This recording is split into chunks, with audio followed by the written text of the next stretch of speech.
What's up, everybody? I'm Jack Slater, aka the Comic Outlaw, yeah, and it is Hulk Month, where we're celebrating everything in the world of Hulk, from She-Hulk to Hulk, and yes, we're doing She-Hulk number 13, and yes, these comic books are a little wacky, they're a little strange, oh, and that's why I love it, because they're so deranged.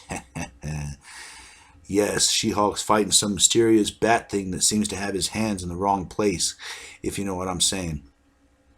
Meanwhile, She-Hulk's flying around in her newly remade car. Yes, the guy, the bald-headed guy, she saved his life a little while back, actually did all the repairs.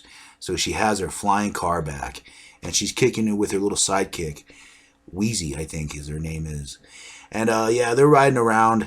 You know, they're checking out the new bells and whistles this car has.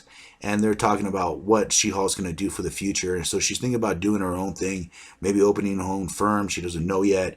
And of course, she wants her little sidekick to, be around, help out. And she's actually very good with paperwork, taking care of the books, things like that. So she's in. Anyways, the car starts acting weird. The turbo starts flipping. The engine starts sputtering. What's going on? The car is broken again. Is it some kind of plot? Did that guy betray her? Or, like the movie she previously made in the last issue, it's going down in flames. The car has run out of juice and it's crashed into the ground. They got to do something, and they got to do it fast. And this is where She-Hulk, who's a little bit more durable than the other woman, gets out of the car and decides that she's going to leap down and catch the car as it falls. So she jumps off, and she uses a tree to break her fall. But of course, the tree does not really hold on too well, and she falls right off. And she says it's kind of like a metaphor for her love life. It goes into a free fall. She takes it on the chin, and then she gets dumped, which is a terrible crime. I mean, I wouldn't kick her out of bed for eating lasagna, if you know what I'm saying. Anyways, she catches the car, of course. Who wants to destroy a beautiful car like that? And they decide to find a town, and she'll tow it there so they could get the car fixed and they could get back onto what they were doing and trying to figure out this new enterprise they're both going to open. And of course, she's She-Hulk, so she doesn't really need a tow truck. All she needs to do is pick it up and walk. They take it to the local mechanic, and he's a little mystified at first, but then he said, "Did your battery die?" And she said, "Yes." "Well, there's some kind of magnetic interference that comes from here that shuts down all engines, vehicles, TVs, phones, stuff like that." He said he could get it repaired in a bit. He hits his hand, his fingers on the hood. He starts saying "darn it" instead of "damn it." And he kind of lectures her on having a dirty mouth. So it's kind of weird. This town is real Archie, real 50s, real conservative. And while they're at the restaurant, all of a sudden this guy lights himself on fire. Who knows why, what happened? Maybe he jumped on the grill. Who knows? This is an odd town. Anyways, he's on fire, and it's up to She-Hulk to save him. So she kind of pushes him through the window and out through the snow. And this is where he said thought he was heading for the furnace of heck.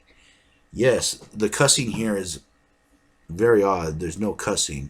Everyone seems to be ma and pop. There's a lot of Flanderization. It's very odd. But out of nowhere, this guy starts getting a headache, pressure in his skull. And all of a sudden, a big meteor comes down and literally smashes him. Boom!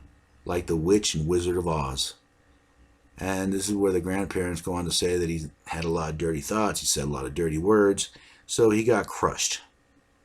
Yes, there's definitely something weird going on in this town. And of course, She-Hulk, to get a lead, where else do you go? You go to the dregs. You go to the bar. And of course, She-Hulk goes in, the smell of smoke is in the air, and she's asking anyone to get her a beer. And of course, this guy kind of reacts really awful to her, and She-Hulk kind of corrects him very quickly by grabbing his wrist and threatening to break it. And this is where he goes on that his life was destroyed. He owned a newspaper. He stepped over the bounds, and now he's here. And I guess it's the only place where you can cuss. It's like a refuge. And she tells him where to find this guy, the leader in town, the main man, the one who's in charge of all this. And they end up going to a church where there's a statue of someone blindfolded with 2 carrots in his ears. Yeah, super weird. Anyways, this guy says that to totally shut off their thoughts, to make them clean, to make them pure. They can't hear anything, they can't see anything. And he lived in a very corrupt world, evidently, and then he decided to do something about it. He led people in to crush, like, the adult bookstore, for example, destroying TVs, other forms of ideas, thoughts, where it's just his word. He's the one that's in charge. And this is where he starts using his mental power and says pressure, as he starts crushing their minds, searching through them, reading their thoughts, enjoying every bit of it. But this is She-Hulk we're talking about. And she's been through the ringer of a lot of different villains. And she's able to fight back.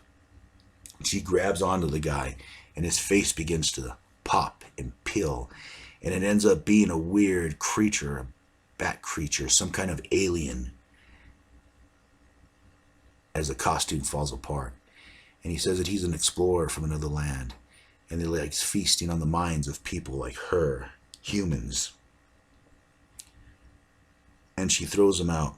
And he uses his powers to bring down a hell of comets, just like he did with that guy. But She-Hulk's ready for it. And what she does is she grabs onto him, tackles him, and all the rocks end up crushing both of them. She-Hulk, being very durable, knows that she could take the heat. But him, on the other hand, not so much. And the demon bat thing becomes basically pudding after all the rocks crush him. And now they're going to go get their car.